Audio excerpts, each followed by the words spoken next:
Morning, everybody.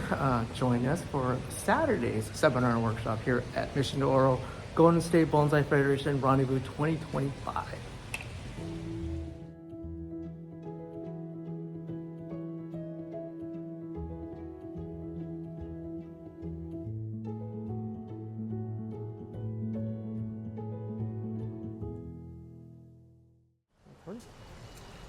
All right, let's go. Didn't miss this yesterday. This is Michael Roberts' giant cork elm, or oak, excuse me, cork oak. If you have a scale, if you never know scale, that's my hand. That's my hand. Just give you an idea of scale. This is probably a 4-person tree. This was actually lived in a container for a while, a wood box for a while, and then transferred into this lovely pot there. To give you an idea, just the scale. We go upstairs. Morning. Back up these stairs. Let's see who's in the workshop today. Got here a little later than normal. Just had to upload some stuff. Let me go to this room here. Oh, morning. Ooh. You know what, that sounds good to do on, rock slabs and stuff, you know what I mean? Yeah. Good morning. I noticed that you did. Yeah, I was This is- That wouldn't stand up. Yeah. There's Lucy's. To make it stand up. Okay. And it's- Museum Eddie. Yes. Yeah. It's to Workshop keep day things 2. from falling Yeah. off the shelves when they have earthquakes and stuff. Oh, my goodness. It's great stuff. Oh, yeah. It's great stuff. I'm trying to remember, I've heard some Store near you? violets that they're not like these. Oh. They only spread under the ground, and they go dormant in the winter. And then in the spring, they come up and they bloom, and then they have a little flower, and then they get tiny leaves. Oh. But they don't, if you There was use one the time tea, I was. they're not invasive. Okay, somewhere someone gave me the tiniest violet. And then when you reminded me, I thought, Yeah. what happened to Yeah, that? it's, I dug it up and I have a plant we did with that. There's not on Pacific Crest Trail here, and I was doing that. And that elevation, this gold, it had no flowers up there. I bring it home and it keeps giving but no flower. Oh. And it has to be up there in that. Well, my high grandmother elevation. said if you dig it up, it's okay, as long as you keep it growing. Oh, that's my mom. She walked around with a plastic bag and Yes. scissors and. If you dig it. Oh, sweet. Oh, that's nice. The sun brush. Nice combination. Yeah, they'll die back, they'll fall off, and then next time they'll stand up straight, but sun. Okay. Lots of sun. See that?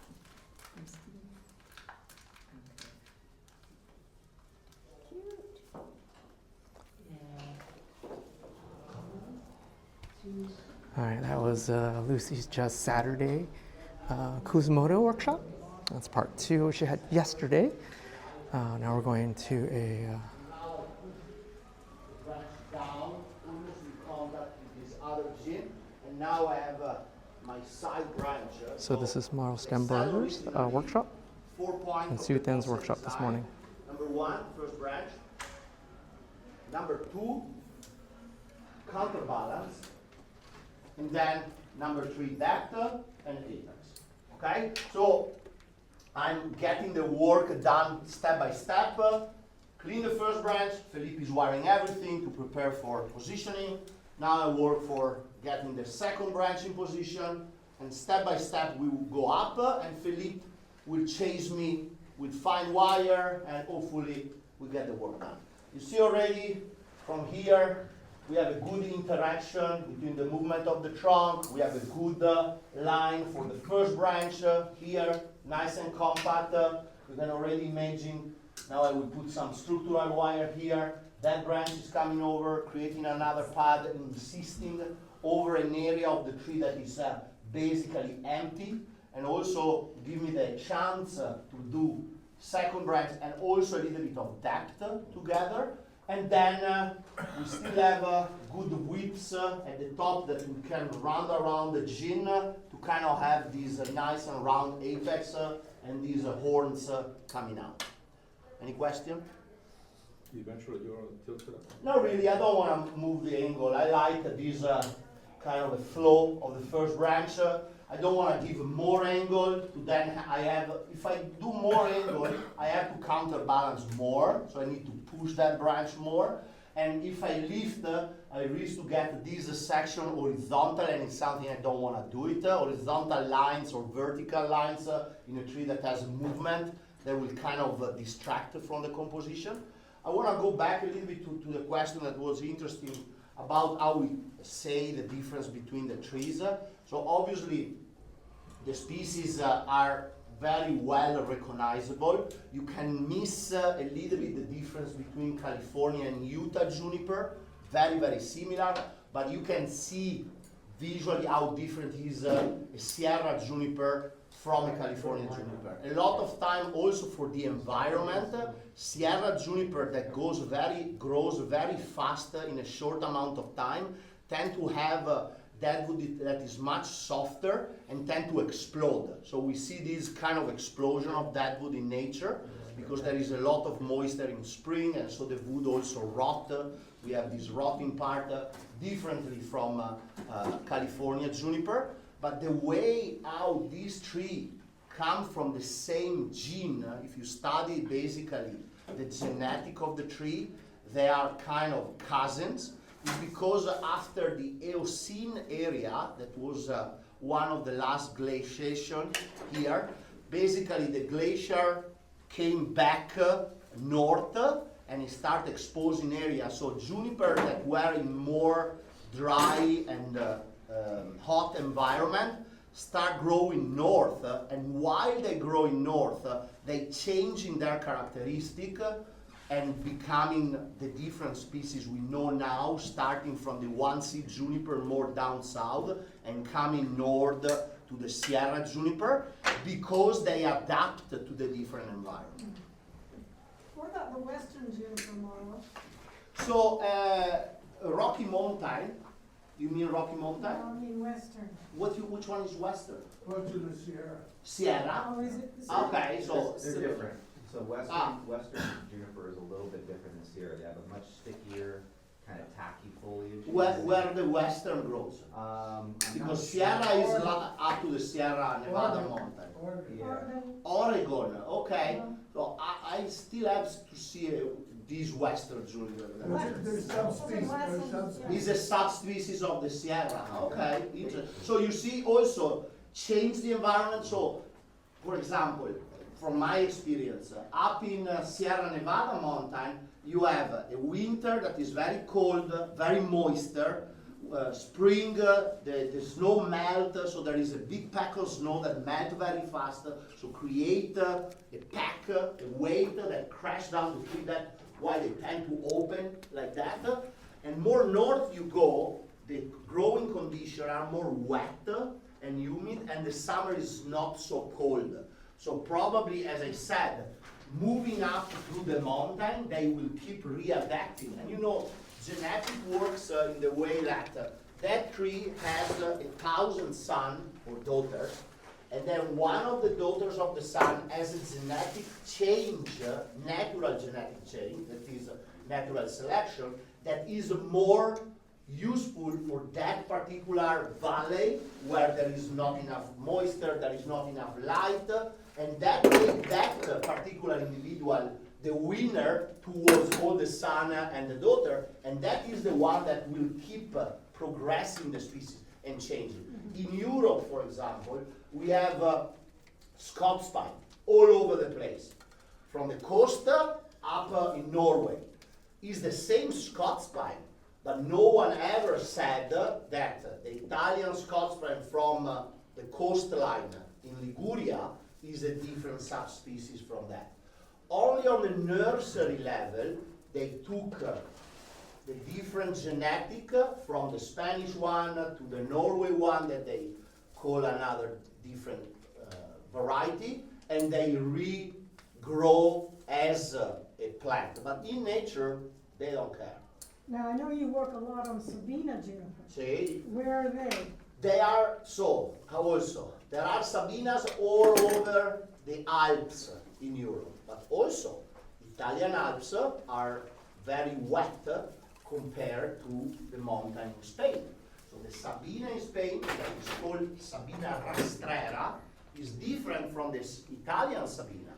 So the foliage is different. The Sabina from the drier environment in Spain has much tighter foliage than the Sabina from Italy that have more coarse foliage. Because obviously a juniper that has access to water constantly don't need to have that extra water retention from the needles, from the foliage.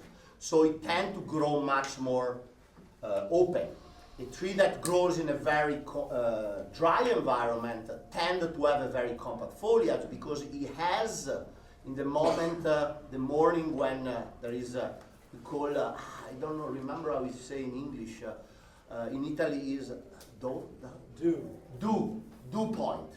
So in that point where the moist that is in the air deposit, the trees that has a much tighter foliage are the one able to capture more moisture.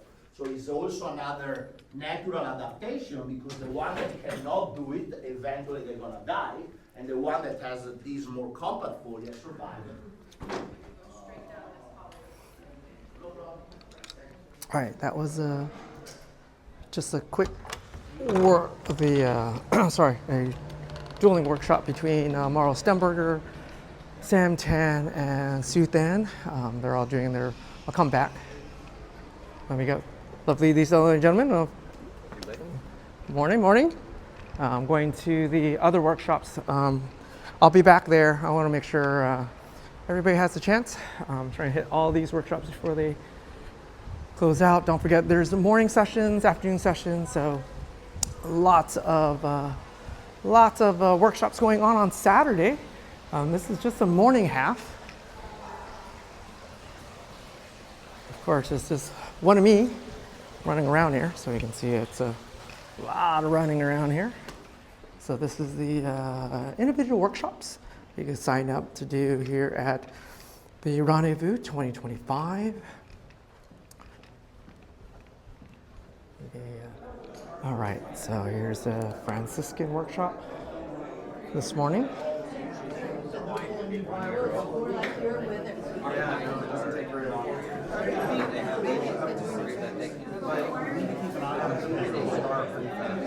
So we got Eric Schrader doing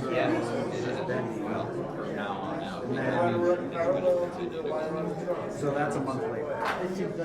So the tips have run past the section that I wanted, and I just let them kind of do that. Now I know a month later that the wood that's in those shoots has set, and that means that it's time to cut it back and start the revision process. I think I forgot to fill one section, so that's like 10 weeks after that cutback. So the bottom line is after that was Eric Schrader doing a cork elm.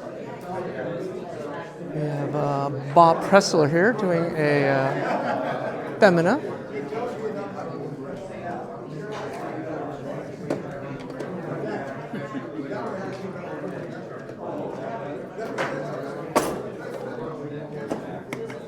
We have a really young participant here. It looks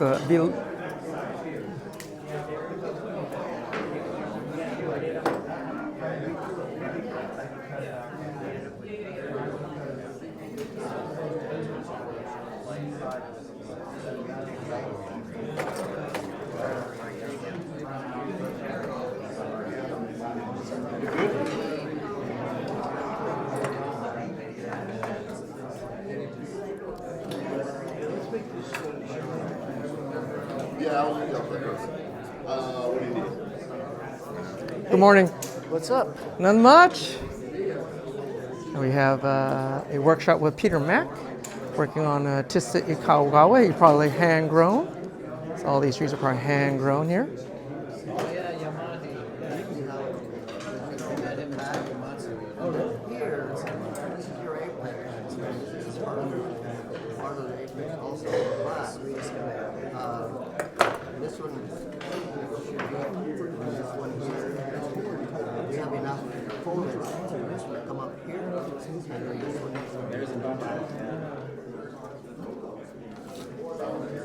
Now there's Peter showing his secret twist there.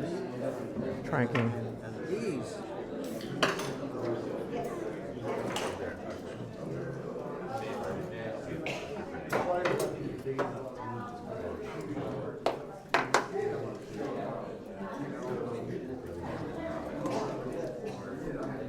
This is just the initial. And what happened is, the apex is on here, and all of us would be cascading.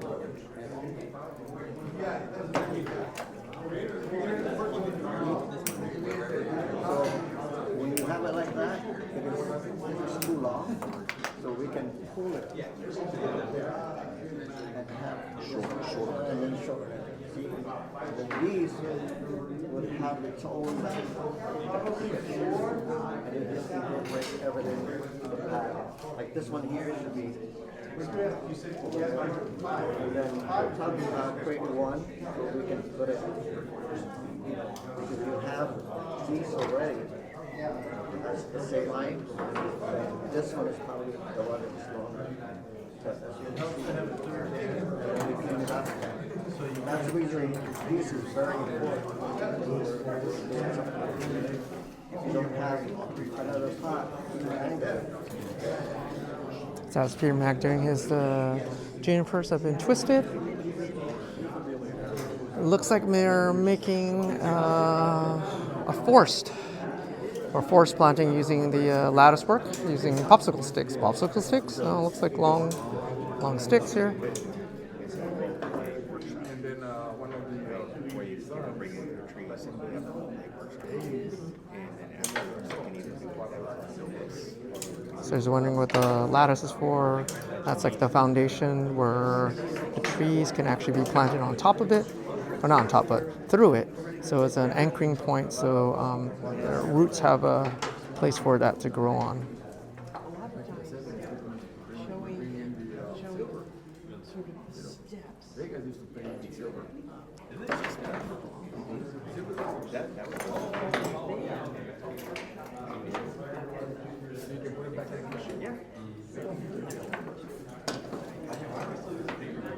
Careful. Good point down.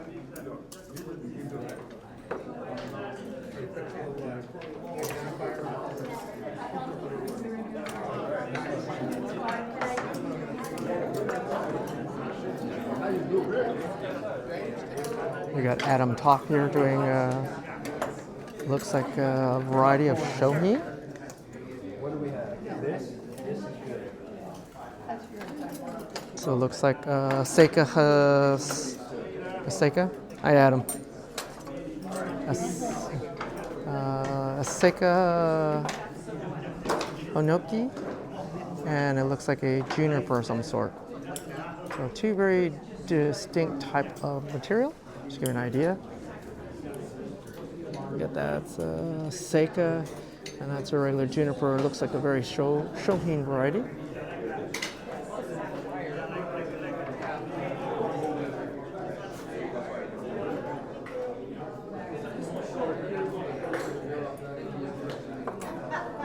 Right? Love your video. Oh, thank you.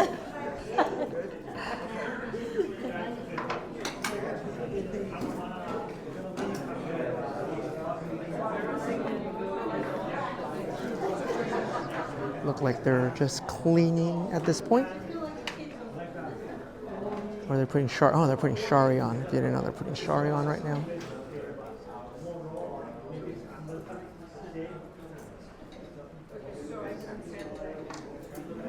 Just putting that foundation shari on. Our last workshop for today is Takshimazu. Doing, it looks like needle juniper, Tosho. It looks like Tosho actually. Goes the other way. Okay, so what do we say for trust? So that's the Tosho variety. Thank you. Y'all finished talk? Yeah. Is Tosho? Tosho. So yes, it's a needle juniper. Give you an idea. Japanese Tosho. Oh, Japanese. Japanese Tosho? Yeah. That's So- Ise Tosho. Yeah. Ise Yeah, Tosho. Nisha Tosho. So needle juniper, this variety is actually soft needles, not like Feminas, are much softer than. No, this one is just The upright? new shoot because soft, but this one is maybe 1 year old. Sharp, so sharp. Yeah, this tree, it's a Japan.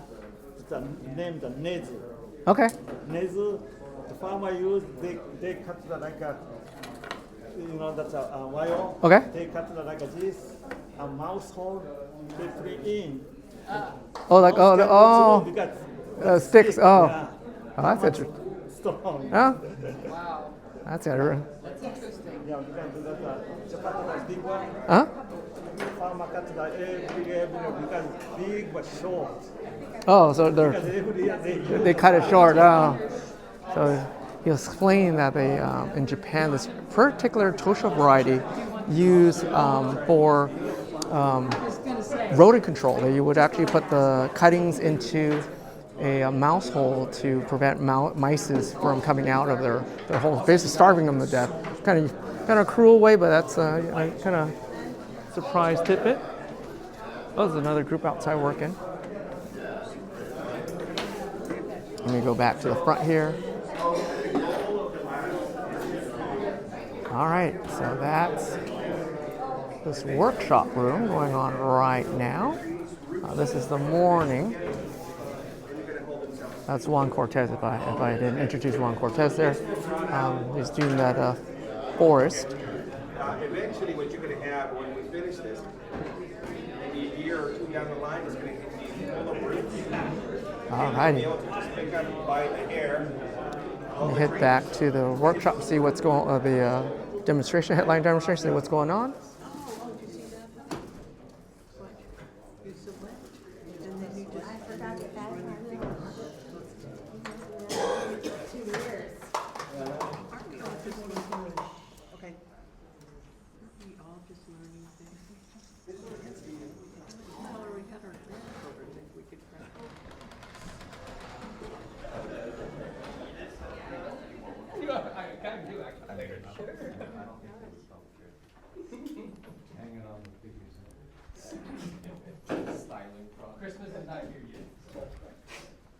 I can feel somebody hungry. So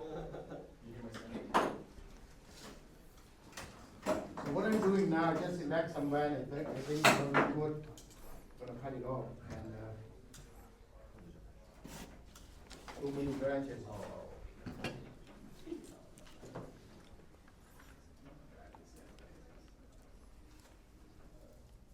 Put that inside.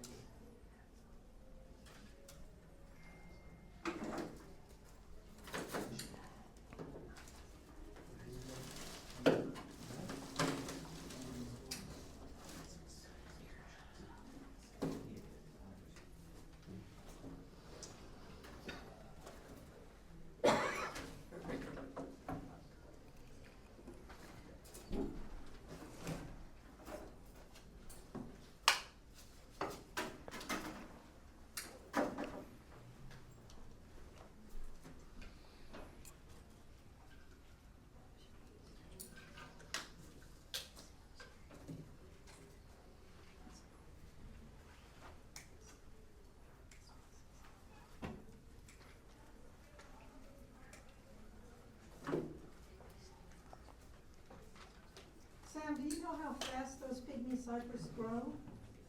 Very, very fast. So fast, in fact, that if you fertilize them too hard, the bark starts flaking off. Well, the stuff you brought it with, it's going to re-bark up. But when it barks up in cultivation, the bark looks a bit more scaly than it does kind of linear like this.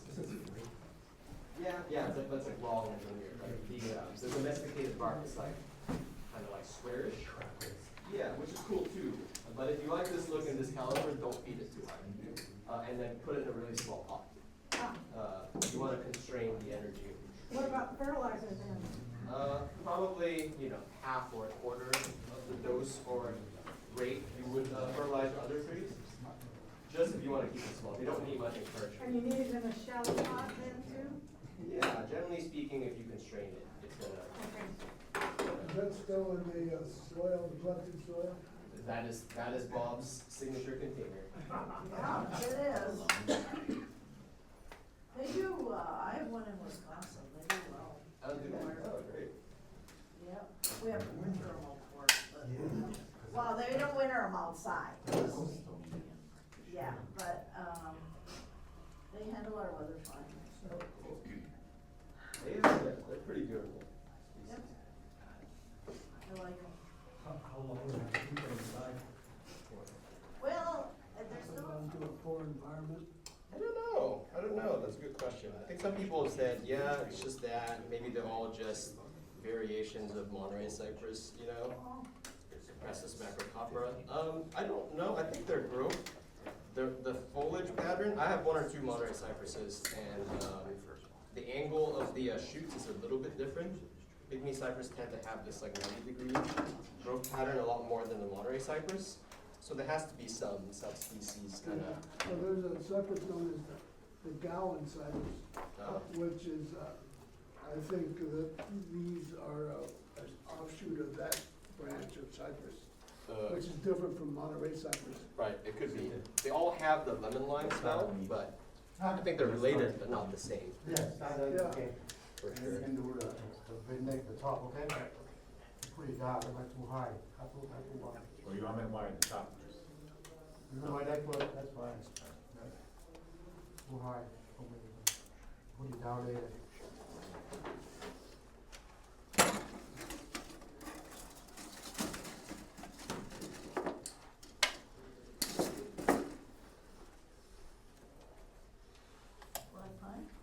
Yes. Beautiful, beautiful farm. It's crafting takes care of Here things. you are with a teeny tree and everybody else has done it. They say when you're math, delegation is the highest level skill. But it has to make the food here. It's like cleaning And that's why I never worked that. to How flexible, how good it is, that's what I want to touch. Pygmy cypress? Yeah, I never worked that before. I don't know, I didn't no idea at all. They're So okay. they do well in, we need some. What's up, Sam? Yeah, Wisconsin, Minnesota, they're okay. Wow. They're repotting. I was careful when I repotted it, cause Bob said we used. Has ever dropped your shears on your foot yet? They said you take. Drop what? The shears of the magnet clip. Oh yeah, dude, these Cannot, are yeah. So I've killer. already repotted. I've been doing it. all these demos and I even everyone's have it on asking about slab. it. Huh? I have it on a It's slab. secure enough that it won't fall. Sorry? It's secure enough that it won't fall. How thick is the soil? Nice. Hear the snaps. Dude, yeah. I'm just worried. I'm like, oh. And it's on a, Well, before it was my back pocket, so Oh, yeah. this is much better than back pocket. Oh, I got I got holes like that too to holster them. Yeah, I like them. Smell good, huh? Well, they smell super good. Yes, so good. The ones I have trouble with are the Sierras. Same amount of wood. See, But I this is what happens. The best I can do is. And they send them pictures. Good bonsai master, please, please. Bad bonsai master. That's their name. Thank you for your No, he's the best. Anyway, you're the best. So when they sent me the picture, it said like uniform, right? I look at the picture about, I thought it was this big, you know? And Trying to figure out they why said, I'm well, that's enough. You said it could be all day. I said, nah, that's gonna be all day though. I said, oh, we have to donate, people donate 2 trees. I said, okay, so be nice, it's not even be option all. They said, you know what?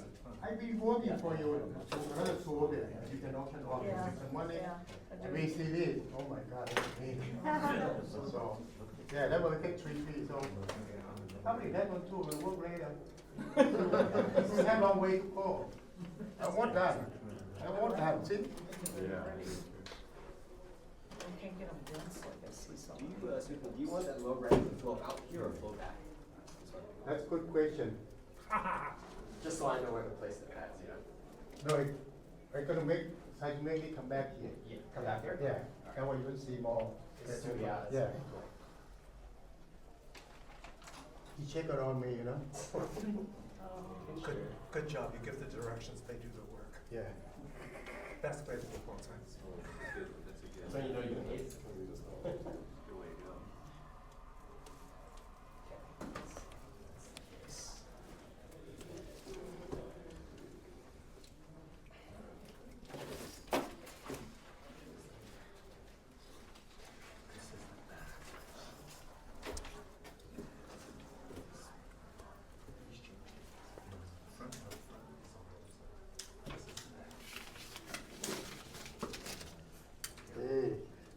Good morning, Sue. How are you? Good.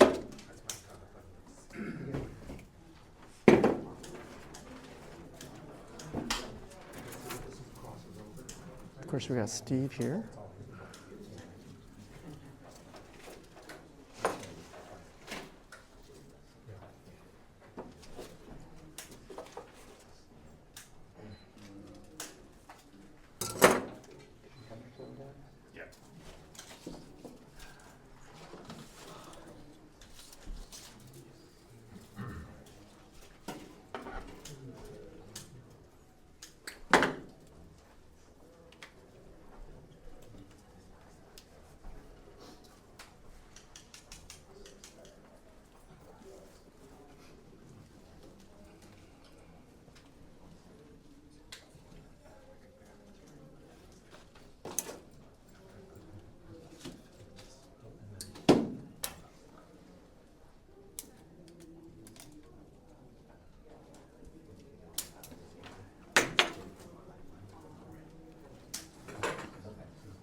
So as you can see, we start wiring, opening the branches more or less in the position we want. Also, don't want to do some pushing too much because otherwise it would be difficult for Philippe. The other thing is that when these guys are set, you have to bury the trunk. You can't put the soil line right here. It has to be deep. Usually I always go about 1 to 2 inches. So you might need to build a box that's deeper or a pot that's just deeper. You gotta bury the tree. And your tree looks kind of funny because it looks like a stick in the mud. There isn't a bar in there, so. Okay, it doesn't look, it looks funny. Okay. The weird thing about this is that when these roots start to grow, and I find that you don't have to have a wide pot, but you need a deep pot for that to work. Shallow and wide doesn't help. You gotta give an area for the roots to just grow really comfortably. So you got these roots growing here. You gotta bury it, and you have to give the tree a reason to grow big roots. Hey, what do you know? We're growing a main branch, right? And I want it this big, and it's 6 feet long. Well, that's gonna cause something to happen. And I'm growing branches on this side. 2 things will happen. One, there's a demand, and these will start growing. They'll start growing, circulating, all that good stuff. They'll start growing into this area too. Okay. Doesn't mean we want them, it's just that's what's on the ground. You're growing this stuff, you're doing all this big, runners. The roots have to be big to feed all that.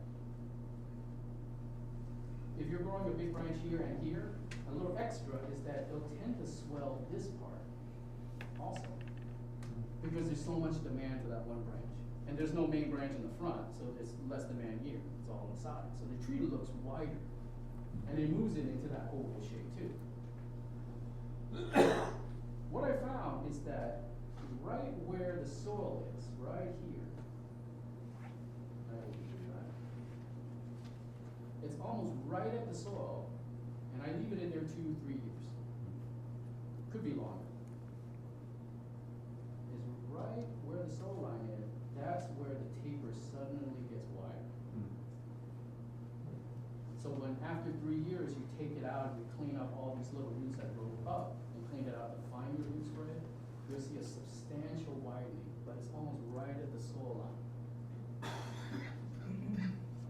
It's never like another inch down. It's never above it. It always seems to be right at the soil line for some reason.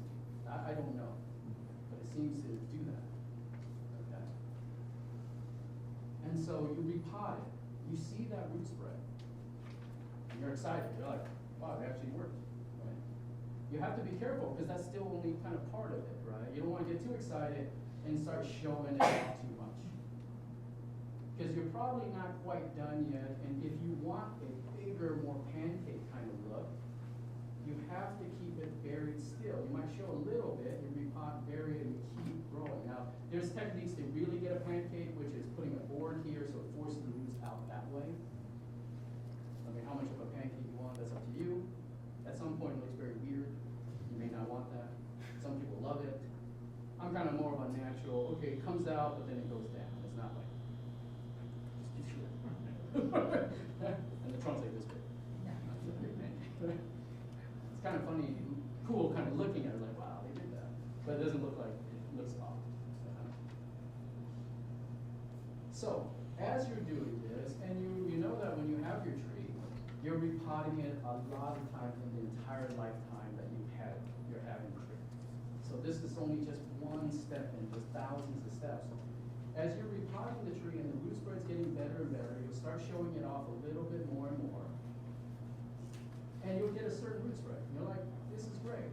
And then someone brings in a tree from Japan and it's a ridiculous, it's like comes down and it's just like even more. You're like, how do you do that? And now we're getting into the second phase of how did they get it just that even more. I wish I was gonna bring an example, I don't get happen. What I found is that it's a mini version of what you did. Is that you can't repot the tree too often. Say here is your pot, right? Oh, I'm sorry, regardless. Say you have this. And your soil line is right here. It's not. How they get it to just have that extra, like it's just like splat out of all the soil? Is that they don't repot it as often. And because they don't repot as often, a lot of times moss will start to grow. And it kind of covers things a little bit. And you might have experienced this with trees you bought or trees that you had. You notice that every now and then it's building up kind of big. And then you go through, you repot the tree, and then you take this moss, and you see that everything's gotten a little bit bigger. But it was just always underground. I like working on trees that somebody said, oh yeah, I've had this like trident maple, and I haven't repotted in like 10 years or something. It's just moss and growing on top of itself, and it's all sticking out of the pod, right? Every time I clear that out, there's always a bigger root spread underneath. Okay. But it doesn't seem to happen if you're on top of it, always cleaning it. It's like you need to allow that to happen to get that extra splat on there. So don't be too quick to show it off. Don't be afraid of letting something grow on top. Is more of a description than a specific product. So the reason I say probably is because that's made by different manufacturers with different formulation, but it is a synthetic product, so it's not natural. But for me, I use that if I have something really difficult I need to work on, and not for just general all purpose. I will use the camellia oil or something else, especially on the cutting blades. But that's a good point. But if you've got like a pin or a hinge that's really stuck, or something like that, the CLP is great for cut through. It's very aggressive. Yeah, you wouldn't want to use a CLP on a food knife. Definitely not. Yeah, definitely not on a food knife. Right. We did a lot of things in the military. That's probably not a good idea. That's the exception. Right? Yeah. And then storing, the various tools, pouches, bags, boxes. Very important because if you've got so I've done this before, like I'm sure Tom's seen me, I'll show up to a workshop or something and my tools are just piled up in a cardboard box. Your tools are banging around each other, you're gonna lose the edge, you're gonna damage the edge. That's hard steel, banging it up against hard steel. Pouches and rolls are great because they've got individual pockets where your tools can be kept separated and protect from each other. And it also helps keep it dry. If I'm using some sort of toolbox, whether it's a tackle box or an actual toolbox, of some sort, I will throw in packets of silica gel in there to help kind of absorb the moisture. So that's a good idea too. And then I have become more and more a fan of tool bags. So there are tradesman tool bags that are Well, there you go. Hope you guys like the workshop, our seminars workshop here at the Rendezvous 2025. Hope you guys enjoyed. I know it's rather long, but if you saw yourself or you guys learned something new about your craft, leave in the comment, and I'll see you guys next time. Thanks for watching. Bye-bye.